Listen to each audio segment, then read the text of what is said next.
सेनगाव तालुक्यातील बांधणी सोनसावंगी ग्रुप ग्रामपंचायत गावचा आमदार निधीतून झाला विकास व ग्रामपंचायत मार्फत झाले बरेच काही कामे। 3 वर्ष झाले तर बरं, या 3.5 वर्षात आपल्या गावामध्ये काय विकास केला तुमच्या माध्यमातून? आम्ही फिल्टर बसवलं, आम्ही रोडचं काम चालू आहे। बरं, आमदार साहेब जे आहेत आता आपले मुटकुळे साहेब हे येतात ना गावात? हो येतात। तुम्हाला त्यांनी काही सहकार्य केलं का? केलं। बरं, हे रोड जे झाला याची पाठपुरावा तुम्ही केलता ना त्यांच्याकडे? हो त्यांच्याकडे केला होता? हो बरं, त्यांनी मग तुम्हाला हा रोड मंजूर करून दिला असं म्हणणं इथल्या महिलांचं तुमच्याकडे. तर तुमचं काय मत आहे याच्यावर? आमचं काय मत आहे, चांगलं झालं आमचा रोड झाला। अगोदर रोड नव्हता आम्हाला, आता चांगलं झालं। आमच्या लेकराचं लय अडचण होती। अच्छा, शाळेत जाण्याची डिलिव्हऱ्या बायाची अडचण होती, आता चांगलं झालं। म्हणजे साहेब आमदार साहेबांनी लक्ष देऊन काम करून दिलं तुमचं. हो बरं, आता जर निवडणूक लागणार आहे उद्याची, त्या निवडणुकीमध्ये आपलं मतदान कोणाला राहील? मुटकुळे साहेब म्हणजे आमदार जे आहेत स्थानिक त्यांनाच राहील. मुटकुळे साहेब कशामुळे? चांगला विकास केला गावाचा म्हणून। अच्छा, गावाचा विकास केला. महिला सरपंच आहे त्यांचं मत आहे, गावाचा विकास केला मुटकुळे साहेब जे आमदार आहेत त्यांनी. बरं, आपल्या गावामध्ये ह्याच्या अगोदर रोडच नव्हता येण्यासाठी आणि शाळेत जाणाऱ्या मुलांना भरपूर त्रास होत होता. तर ह्याच्याविषयी जे आता आमदार साहेबांनी तुमच्या रोड केला तर आपली समाधानी आहे का? बरं, आपलं मतदान कोणाला राहील आता इथून पुढे? आता मुटकुळे साहेबालाच राहील। मुटकुळे साहेबाला कशामुळं? विकास चांगला। विकास चांगला केला.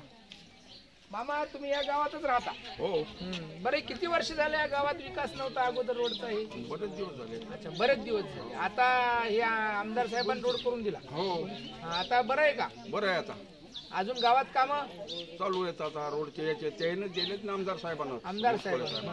बरं, आता निवडणूक लागणार आहे आपल्या इथे 2-2.5 महिन्यामध्ये. हो, तर आमदार किती निवडणूक आहे, आपल्याला पसंती कोणाला राहील? आमदार साहेबाला देऊ. मुटकुळे साहेब कशामुळं?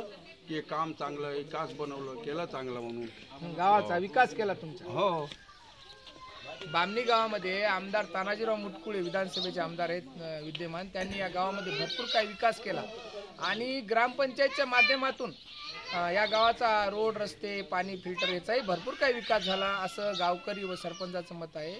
लोकन्यूज महाराष्ट्र, दिलीप गायकवाड, हिंगोली, सेनगाव. आपण बामणी ग्रुप ग्रामपंचायत सोनसावंगी इथे आलेलो आहे. या गावामध्ये शेवटचं गाव असल्यामुळे या गावामध्ये काय विकास आहे? या गावामध्ये रोडचं काम जोरात चालू आहे, जे राज्य रस्त्याला जोडलेला रोड आहे आणि गावामध्ये बराच काही विकास झाला. इथल्या काही महिला आपल्याशी बोलायला इच्छुक आहेत की आमच्या गावामध्ये आमदार तानाजीराव मुटकुळे जे हिंगोली विधानसभेचे आमदार आहेत त्यांनी भरपूर काही विकास कामं केली आणि ग्रामपंचायतमधूनही भरपूर काही कामं झाली असं यांचं मत आहे की आणि मीडियाच्या माध्यमातून यांना सांगायचं की आमच्या गावचा विकास कशा प्रकारे झाला. मावशी, तुमचं नाव काय? जोरात बोल, तिकडे बघा. हा, काय नाव आहे? मीरा संतोष राठोड. हा, कोण्या गावचे आहे तुम्ही? बामणीचे. हा, बामणी गावच्याच आहेत. बरं, तुमच्या गावामध्ये आता जे रोड झालाय आता 5-6 किलोमीटर, याच्या अगोदर रोड होता का? नाही, कसा होता रस्ता? सगळं फुटका होता, काहीच कामाचं नव्हतं। हा, बरं, काय काम? आता जे रोड झाला हे कोणी केला? मुटकुळे कोण आहे? साहेब आमदार आहेत. ओळखता ना तुम्ही त्याला? हा, मुटकुळे साहेबांनी 5 किलोमीटर रोड केला, 7 किलोमीटर असं म्हणणं आहे तुमचं. मावशी, हा, ओळखता ना? हा, कोण आहे मुटकुळे आमदार? हा, तुम्ही कोण्या गावचे आहेत मावशी? बामणीचे. आपण इथे एक सरपंच आहेत, त्यांच्याशी महिला आहेत, त्यांच्याशी चर्चा करू. गावात काय विकास काम आहे? आपलं नाव काय मावशी? सीताबाई अशोक राठोड. सरपंच आहेत तुम्ही सोनसावगी आणि बामणी ग्रुप ग्रामपंचायत. बरं, या गावामध्ये तुमच्या